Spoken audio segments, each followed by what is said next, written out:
Bonjour à tous et à toutes, content de vous retrouver.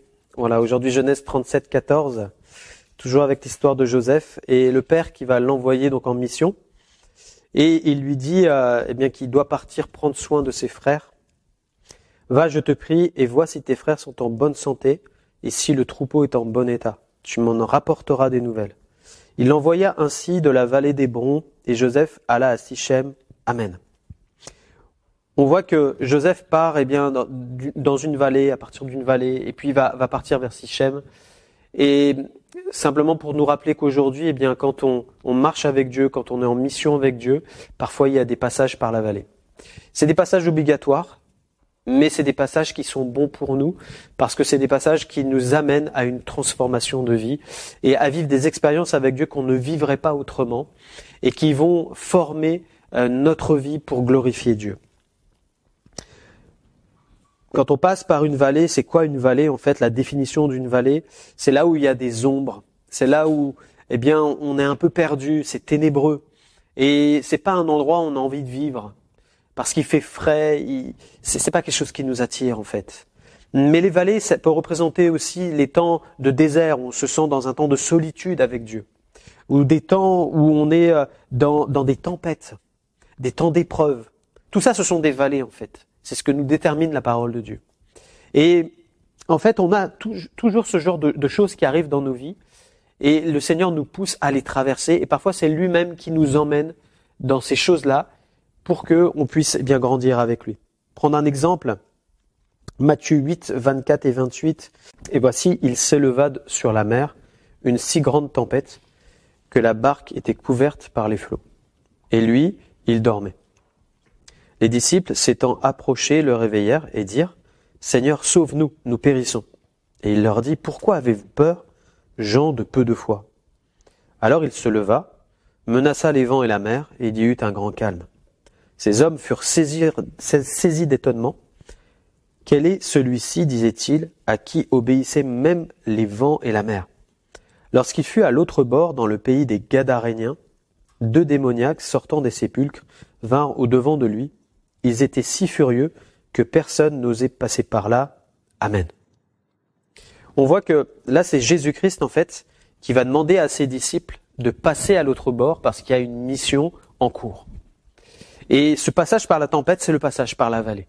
Ces hommes-là vont être pris dans une grande tempête. La Bible nous dit que les flots sont en train de remplir la barque, mais Jésus, lui, il dormait. Et on voit que à travers cette situation, il y avait la réalisation d'une vision, celle d'aller délivrer 2 démoniaques qui étaient en souffrance depuis peut-être des mois ou peut-être même des années. Et la Bible nous dit même qu'on ne savait même plus quoi en faire, que les gens avaient peur d'eux et ils voulaient même plus s'approcher d'eux en fait. Donc des cas ingérables. Et Jésus-Christ va être envoyé par le Saint-Esprit pour aller délivrer ces hommes-là. On voit qu'à travers cette mission, à travers cette vision, c'est la foi des disciples qui va être formée et transformée. Pourquoi? Parce qu'à travers cette tempête, leur foi va être éprouvée et ils vont découvrir à ce moment-là un aspect de Jésus-Christ qu'ils n'avaient pas encore assimilé.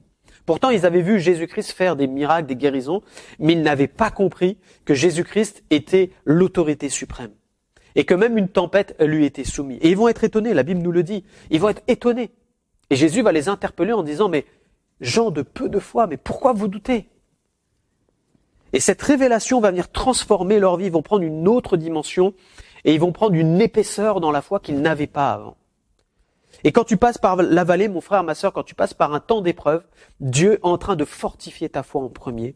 Et il t'invite aujourd'hui à ne pas douter, mais à fixer tes regards sur lui parce qu'il est avec toi. Jésus était avec eux dans la barque. Il n'était pas là à les abandonner, non. Dieu est avec toi dans ta vallée. C'est ce qu'il va dire dans le psaume 23, quand je marche dans la vallée, de l'ombre de la mort, je ne crains aucun mal, car tu es avec moi. Jésus a toujours accompagné ses disciples. Il ne les laisse pas tomber, il est fidèle. Et on voit ils vont grandir, mais le 3e point, c'est qu'ils vont rentrer dans un abandon et dans une dépendance totale à Jésus-Christ. En reconnaissant qui est Jésus en face d'eux, ils vont pouvoir s'abandonner plus facilement, lui faire confiance et voir le Fils du Dieu qui est sous leurs yeux en fait. C'est pas juste Jésus, un homme qui fait des miracles, mais il est le Fils du Dieu vivant. Il y a une révélation supplémentaire qui monte dans leur cœur et ça leur permet d'être plus ancrés en lui, d'être plus attachés à lui et d'être dépendants de lui dans toutes les circonstances. Et c'est là où Dieu veut t'amener à travers ta tempête. C'est là où Dieu veut t'amener à travers ta vallée. C'est d'être dépendant de lui. Il est la lumière sur notre sentier. Il est celui qui va venir t'éclairer dans ta circonstance. Il ne t'abandonnera jamais. Alors prends confiance aujourd'hui. Simplement te rappeler Marc 14, 36. Jésus qui disait dans le jardin de Gethsémané, « Abba Père, toutes choses te sont possibles. Éloigne de moi cette coupe. Toutefois, non pas ce que je veux, mais ce que tu veux. » Jésus est passé par cette vallée lui-même. Et c'est pour ça qu'il te comprend. La vallée de l'angoisse, dans cet endroit-là, juste avant la croix, la Bible nous dit qu'il va être dans une angoisse profonde. Mais il va choisir d'aller au bout de sa mission et de dire « Père, je te fais confiance. Je donne ma vie pour les sauver. » Dieu te comprend dans ta vallée et il va te faire sortir de là. Mais dans ce temps-là, que tu puisses recevoir ce que Dieu veut te révéler, afin que tu grandisses avec lui et que tu t'abandonnes entre ses mains. Que Dieu te bénisse. On va prier. Seigneur, merci de bénir tes enfants et d'encourager ceux et celles qui peut-être se sentent perdus dans cette vallée en ce moment. Merci Seigneur parce que leurs yeux sont sur toi et tu honores toujours la foi de tes enfants. Père, je prie pour que leurs mains restent dans la tienne et qu'ils puissent voir que tu les accompagnes, que tu les conduis, que tu les diriges, que tu prends soin d'eux.